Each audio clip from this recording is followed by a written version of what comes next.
নামাজের মধ্যে এই তাশাহুদের পরে এখানেও নবী সাল্লাল্লাহু আলাইহি ওয়াসাল্লাম দুরূদ পাঠ করার প্রতি তাকিদ দিয়েছেন, যেটা সাহাবায়ে কেরামদেরকে নবী সাল্লাল্লাহু আলাইহি ওয়াসাল্লাম শিক্ষা দিলেন। যে তারা জিজ্ঞেস করলেন, আল্লাহর নবী, আপনি তো আমাদেরকে ইতিপূর্বে সালাম কিভাবে দিতে হবে সেটা আমাদেরকে শিক্ষা দিলেন, এখন আমরা কিভাবে আপনার প্রতি দুরূদ পাঠ করব এটা আমাদেরকে শিখিয়ে দিন। তখন তিনি বললেন, আল্লাহুম্মা সাল্লি আলা মুহাম্মদ ওয়া আলা আলি মুহাম্মদ, যেটা আমরা নামাজে দুরূদ পড়ি, এই দুরূদ নবী সাল্লাল্লাহু আলাইহি ওয়াসাল্লাম শিক্ষা দিলেন। তার মানে বোঝা যায় আমরা নবী সাল্লাল্লাহু আলাইহি ওয়াসাল্লামকে কিভাবে সালাম দেব, কিভাবে দুরূদ পাঠাবো, সেই পদ্ধতি আমাদেরকে শিখিয়েছেন কি শিখিয়েছেন না? এর ব্যতিক্রম ধর্মী যদি আমরা অতিরিক্ত তৈরি করে কোনো দুরূদ সালাম প্রেরণ করি সেটা ঠিক না। ঠিক, যাই হোক, যা বলতেছিলাম, নবী সাল্লাল্লাহু আলাইহি সাল্লামকে সালাম প্রেরণের ক্ষেত্রে, দরুদ পাঠানোর ক্ষেত্রে আরেকটি সময় রয়েছে, সেটা হচ্ছে বেতের নামাজের ক্ষেত্রে। বেতের নামাজে সাহাবায়ে কেরামদেরকে নবী সাল্লাল্লাহু আলাইহি সাল্লাম শিক্ষা দিলেন, আল্লাহুম্মা হদিনি ফিমান হাদাত ওয়া আফিনি ফিমান আফাত। দোয়ার শেষে নবী সাল্লাল্লাহু আলাইহি সাল্লাম এটাও বলেছেন, ওয়া সাল্লাল্লাহু আলান নবিয়্যি, নবী সাল্লাল্লাহু আলাইহি সাল্লামের প্রতি আল্লাহর রহমত বর্ষিত। তার মানে নবী সাল্লাল্লাহু আলাইহি সাল্লাম এখানেও দরুদ পাঠ করার প্রতি তাকিদ দিয়েছেন, ওয়া সাল্লাল্লাহু আলান নবিয়্যি। এমনিভাবে জানাজা নামাজে দুরূদ পাঠ করার সময় নবী সাল্লাল্লাহু আলাইহি সাল্লামের একজন সাহাবী তিনি বলতেছেন, আস-সুন্নাতু ফিস সালাতি আলাল জানাজাতি আইয়ুকাব্বিরুল ইমামু সুম্মা ইয়াকরাউ বিফাতিহাতিল কিতাব বাদা তাকবীরাতিল উলা সিররান ফি নাফসিহি। জনৈক একজন সাহাবী নবী সাল্লাল্লাহু আলাইহি সাল্লামের, সেই সাহাবী বলতেছেন, জানাজা নামাজের সুন্নাহ পদ্ধতি হচ্ছে যখন ইমাম সাহেব জানাজা নামাজের তাকবীর বলবেন তখন কি করবেন, প্রথম তাকবীরে সে সূরাতুল ফাতিহা পাঠ করবে, অতবার কি করবে, সুম্মা ইউসাল্লি আলান নবিয়্যি, এবং অতবার নবী সাল্লাল্লাহু আলাইহি সাল্লামের প্রতি দুরূদ পাঠ করবে। এমনিভাবে নবী সাল্লাল্লাহু আলাইহি সাল্লামের প্রতি দুরূদ সালাম প্রেরণের আরেকটা সময় রয়েছে, বক্তৃতা বা খুতবার সময়। এই ব্যাপারে সকল ওলামায়ে কেরাম, বর্তমান সময়ের সকল ওলামায়ে কেরাম একমত যে বক্তৃতার শুরুতে নবী সাল্লাল্লাহু আলাইহি সাল্লামের প্রতি দরুদ এবং সালাম প্রেরণ করতে হবে খুতবাতে। এটা জুমার খুতবা হোক, যে কোনো খুতবা হোক, এই ক্ষেত্রে দরুদ পাঠ করা উচিত এবং দরুদ সালাম, আল্লাহর প্রতি হামদ, প্রশংসা এবং নবীর প্রতি দরুদ পাঠ করা উচিত। এ সম্পর্কে ইমাম শাফি রহমাতুল্লাহ আলাইহির মতে খুতবাতে হামদ, সানা এবং নবী সাল্লাল্লাহু আলাইহি সাল্লামের প্রতি দুরূদ এবং নসিহাত থাকা হচ্ছে ওয়াজিব। তার মানে ইমাম শাফি রহমাতুল্লাহ আলাইহির কাছে খুতবাতে দুরূদ পাঠ করা ওয়াজিব। এ দ্বারা কি আমরা কি বুঝলাম, যে দুরূদ পাঠ করার গুরুত্ব অপরিসীম। এমনিভাবে আজানের পরে দুরূদ পাঠ করা যায়। নবী সাল্লাল্লাহু আলাইহি সাল্লাম বলেন, ইযা সামিউতুমুল মুয়াজ্জিন, যখন তোমরা মুয়াজ্জিনের আযান শ্রবণ করবে, ফাকুলু মিসলা মা ইয়াকুল, তখন মুয়াজ্জিন যেই সকল বাক্য উচ্চারণ করবে তোমরা তা উচ্চারণ করো। সুম্মা সাল্লু আলাইয়া, অতঃপর তোমরা আমার প্রতি দুরূদ পাঠ করো। ফাইন্নাহু মান সাল্লা আলাইয়া সালাতান, কেননা যেই ব্যক্তি আমার প্রতি একবার দুরূদ পাঠ করবে, সাল্লাল্লাহু আলাইহি বিহা আশরান, ওই ব্যক্তির প্রতি আল্লাহ সুবহানাহু ওয়া তাআলা 10 বার রহমত বর্ষণ করবেন। সুবহানাল্লাহ। যেন আমাদেরকে আযানের পরেও দুরূদ পাঠ করা উচিত। এমনিভাবে যে কোনো দুয়ার ক্ষেত্রেও নবী সাল্লাল্লাহু আলাইহি সাল্লামের প্রতি দুরূদ পাঠ করা উচিত।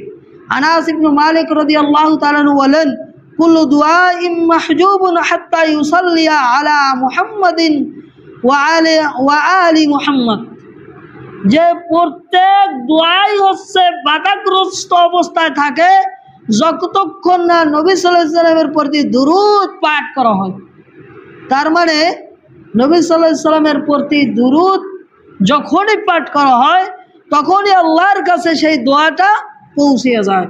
এজন্য যে কোনো দোয়ার ক্ষেত্রে নবী সাল্লাল্লাহু আলাইহি সাল্লামের প্রতি দুরূদ পাঠ করতে হবে। এমনিভাবে উমর ইবনুল খাত্তাব রাদিয়াল্লাহু তাআলা বলেন, ইন্নাদ দুআ মাওকুফুম বাইনাস সামাই ওয়াল আরদ, নিশ্চয় যে কোনো দোয়াই আসমান এবং জমিনের মধ্যবর্তী অবস্থায় ঝুলন্ত অবস্থায় থাকে। কি করা থাকে?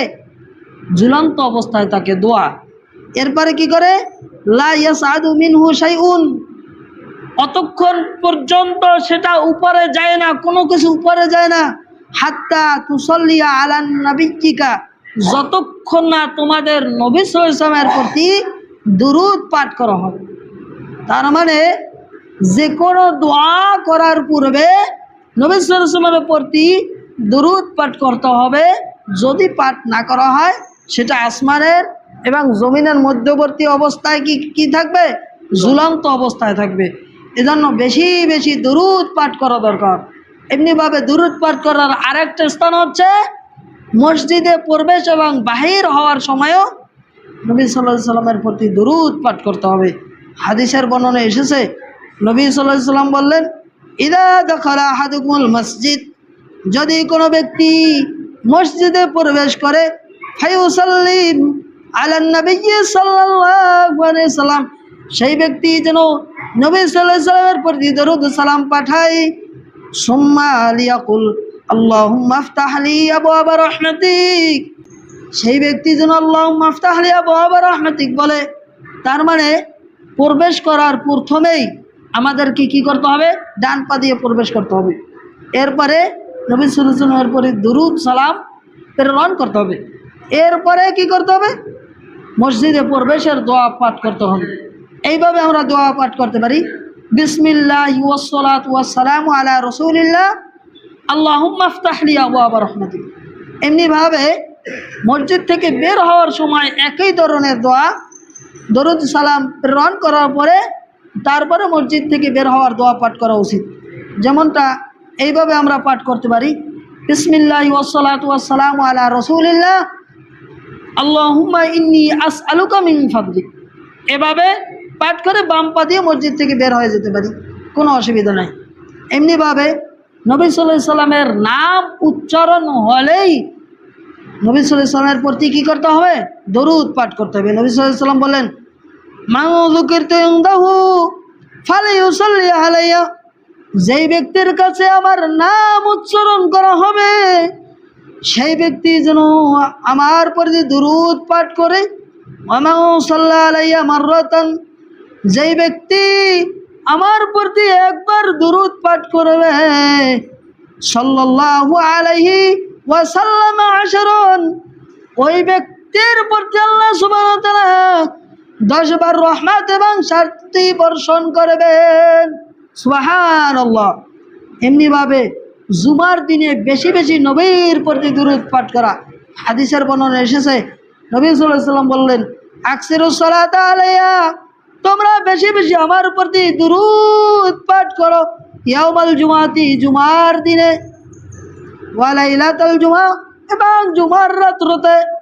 জুমার রাত্র এবং জুমার দিনে বেশি বেশি নবীর প্রতি দুরূদ পাঠ করা উচিত। জুমার রাত্র বলতে কি বোঝানো হচ্ছে? বৃহস্পতিবার দিবাগত রাত্র এবং জুমার সারাদিন। এই জুমার রাত্র এবং জুমার দিন উভয় অবস্থায় বেশি বেশি আমাদেরকে দুরূদ পাঠ করা উচিত।